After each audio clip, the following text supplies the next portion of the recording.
तेरा किसी पे आए दिल एपिसोड 34। यहाँ आंटी का बहुत अच्छा इलाज हो रहा है, फिर क्यों तुमने यहाँ से कहीं और शिफ्ट करना चाहती हो।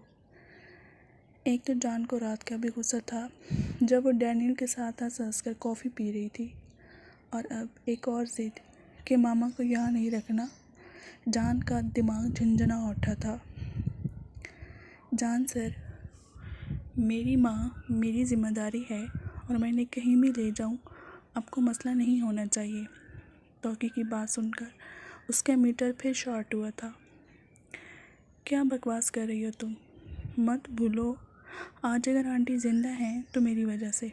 वो गुस्से से घुराया। वो किसी सूरत भी सायका राव को यहाँ से नहीं जाने देना चाहता था। उनकी हालत अभी ऐसी नहीं थी कि वो कहीं और जाती। नहीं भूल सकती ये बात मैं जॉनसन सर, लेकिन आप भी मत भूलें, माँ की ज़िंदगी बचाने के बदले आपने मुझसे मेरी ज़िंदगी छीन ली। आपके इस एहसान की बहुत बड़ी कीमत चुकाई है मैंने। जान ने लम्ब पीछे उसे देखा। किसकी शय पर इतना अकड़ रही हो तुम? वही जिसके साथ रात को हंस हंस कर कॉफ़ी पी रही थी। कौन है वो? क्या लगता है वो तुम्हारा? मेरे सामने हंसना तो दूर, तुम मुस्कुराई तक नहीं और उस गैर इंसान के साथ हंस हंस कर बातें कर रही थी।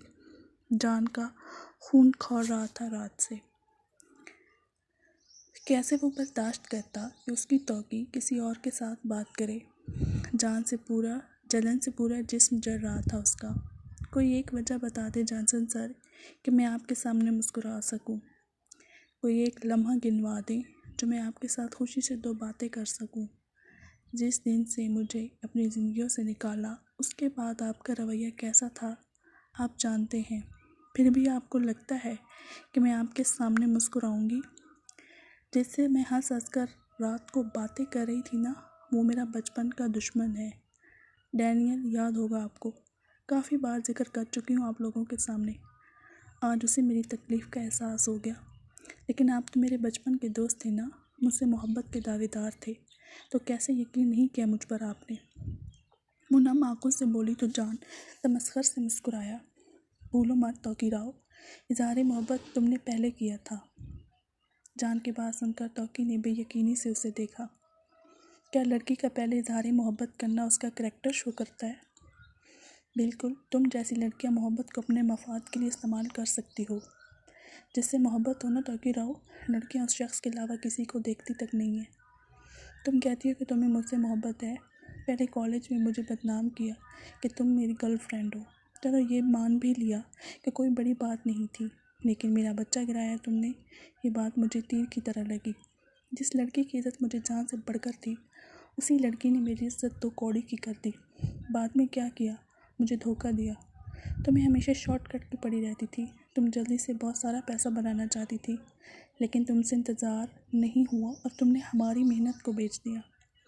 मेरे भाइयों की दिन रात की मेहनत की गवाह थी तुम। रातों को जाग जाग कर हमने मेहनत की और तुमने कौड़ियों के दाम बेच दिया उसे। मेरी या मेरे भाइयों की मोहब्बत में कहाँ कमी रह गई थी तौकी राव? इतना कैसे गिर सकती हो तुम? जॉनसन सर हाथों में पकड़ते बोला।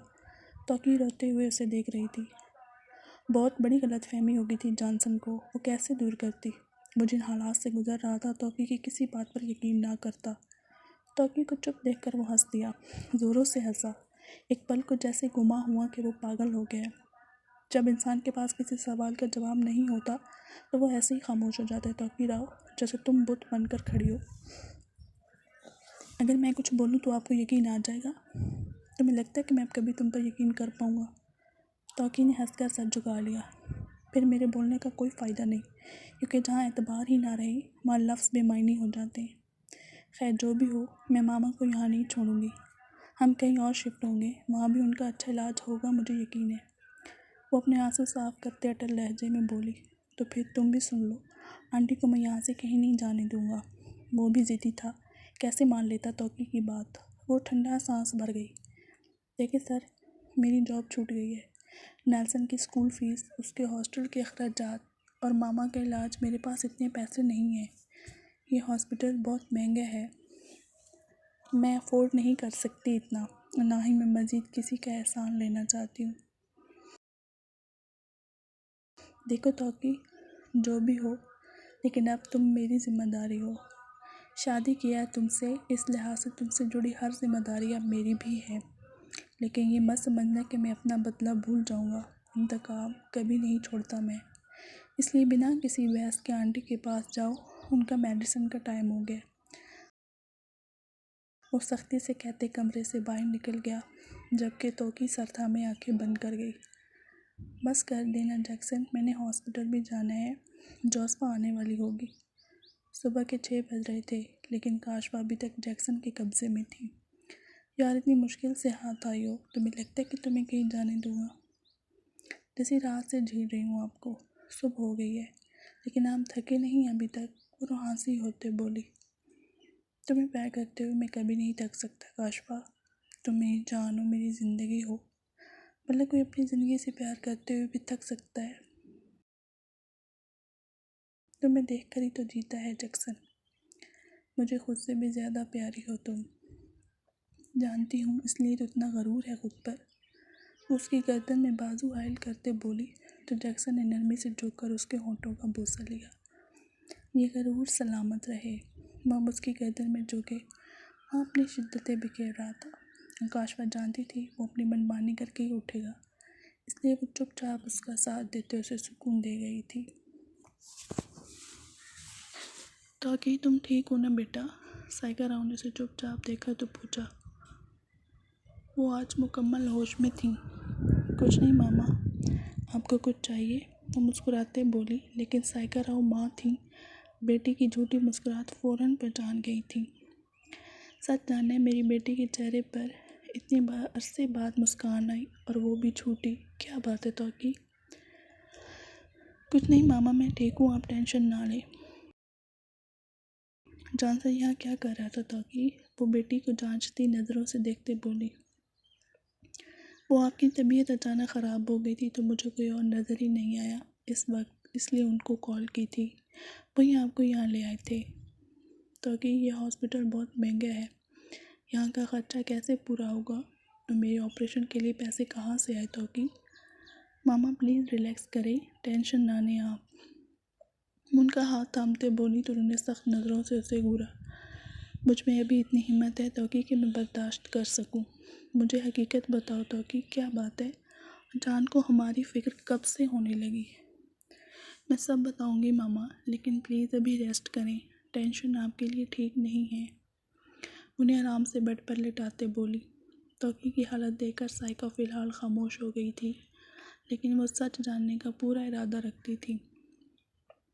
कुछ दिन बाद आज साइका राव को डिस्चार्ज होना था।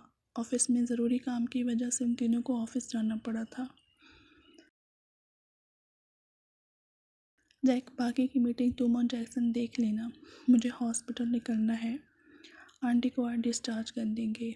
जॉनसन फाइल जैक को देते बोला। हाँ जाओ तुम, बाकी मैं और जैसी देख लेंगे, लेकिन जाते हुए एक बार टीना से मिल लेना। मेरी सेक्रेटरी बता रही थी कि उसे तुमसे कुछ ज़रूरी बात करनी थी। टीना तो काफ़ी दिनों से ऑफिस नहीं आ रही थी, क्या मसला था उसके साथ? जॉन ने पूछा तो जैक ने लाइनमी का इजहार किया। अपने मैनेजर से पूछ लो। देखता हूँ मैं उसे। इतनी लापरवाही मेरे ऑफिस में नहीं चलेगी। वो लंबे लंबे डग भरता वहाँ से चला गया। ये क्या कह रहे हो डैनियल, ऐसा कैसे हो सकता है? मैं सच कह रहा हूँ यार, मुझे जाना है, 2 दिनों तक वापस आ जाऊँगा। तुम क्यों फ़िक्रमंद हो रही हो? वो एक मीटिंग के सिलसिले में यूके जा रहा था। वो कुछ ही दिनों में उससे काफ़ी घुल मिल गई थी। ताकि राव, तुम्हारे पास तुम्हारे 3 बॉडीगार्ड हैं, तुम्हें मेरी ज़रूरत क्यों कर पड़ गई? नहीं डैनियल, ये बात नहीं है, बस बचपन की यादें ताज़ा हो जाती हैं। तुम खैर से जाओ, मेरी फ़िक्र ना करो, मैं तो हुई झली। अब तुम मेरी वजह से अपना लॉस क्यों करने लगे? ऐसी बात नहीं है तौकी, तुम बहुत ख़ास हो मेरे लिए। बचपन की बात और थी, लेकिन अब हम बड़े हो गए हैं, मैच्योर हो गए हैं, प्रैक्टिकल लाइफ में दाखिल हो गए हैं। तुम मेरी बहुत अच्छी दोस्त हो। इतने दिनों में इतना तो जान गया हूँ कि तुम यूं ही हर किसी से बात नहीं करती थी, किसी से फ्री नहीं होती थी, लेकिन मुझसे करती हो। मतलब मुझ में कुछ तो है। जो तौकी राव ने मुझसे बात की, उसकी आंखों में देखते बोला तो तौकी ने उसे घूरा। ऐसी भी बात नहीं है, जाओ तुम, देर हो जाएगी। ओके, मैं चलता हूँ अपना, और आंटी का ख्याल रखना, मैं कॉल करूँगा वहाँ पहुँचकर। Okay bye. डैनियल के जाने के बाद उसे जल्द से जल्द यहाँ से निकलना था। वो किसी सूरज जॉनसन के साथ नहीं जाना चाहती थी। वो कमरे में आई तो साइका राव उसे का इंतज़ार कर रही थी।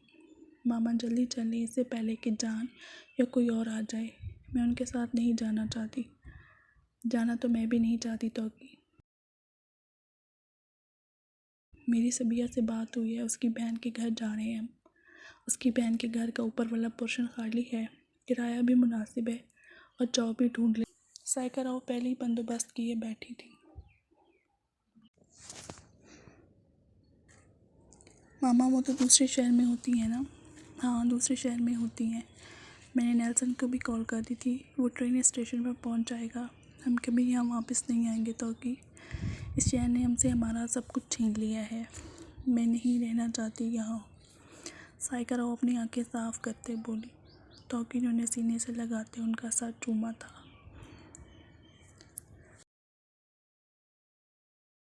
वो तीनों माँ बेटी और बेटा हमेशा के लिए इस शहर को अलविदा कह गए थे।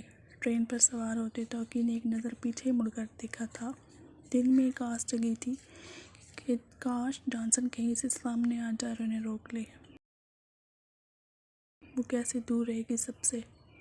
इस शहर में होते हुए कम से कम वो उनको देख तो सकती थी, लेकिन अब पता नहीं वो कभी उनको देख भी पाएगी या नहीं। तौकी ने अपने हाथ की मुट्ठी खोली जहाँ मोबाइल सिम्स थी। तौकी ने वो सिम तोड़ते वहीं फेंक दी थी और ख़ुद ट्रेन में सवार हो गई थी। काश जान जाता कि इसकी सांसें उससे दूर जा रही हैं तो वो कभी उनको जाने ना देता।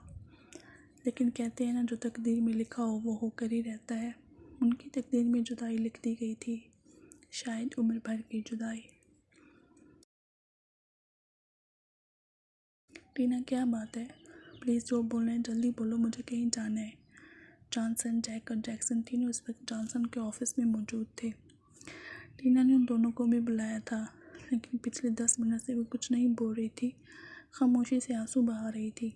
वो पहले वाली टीना तो कहीं से भी नहीं लग रही थी। सर, मुझे आप लोगों को कुछ बताना है। मैं जानती हूँ मेरी बात सुनने के बाद शायद आप लोग मेरी शक्ल भी देखना पसंद ना करें, इसलिए मैं पहले ही आप तीनों से माफ़ी मांगती हूँ। मैं ये भी जानती हूँ मैंने जो किया वो हरगिज़ माफ़ी के लायक नहीं है, लेकिन मैं ये भी जानती हूँ अब चारों से बढ़कर कोई रहमदिल भी नहीं है।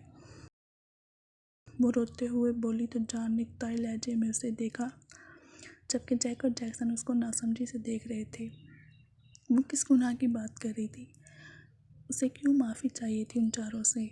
वो तौकी का जिक्र क्यों कर रही थी? जान को हॉस्पिटल पहुंचने की जल्दी थी। वो बार बार तौकी का नंबर ट्राई कर रहा था, लेकिन नंबर मुसलसल बन जा रहा था। उसने झुंझलाते हुए साइका राव का नंबर मिलाया, लेकिन वहाँ भी वही जवाब।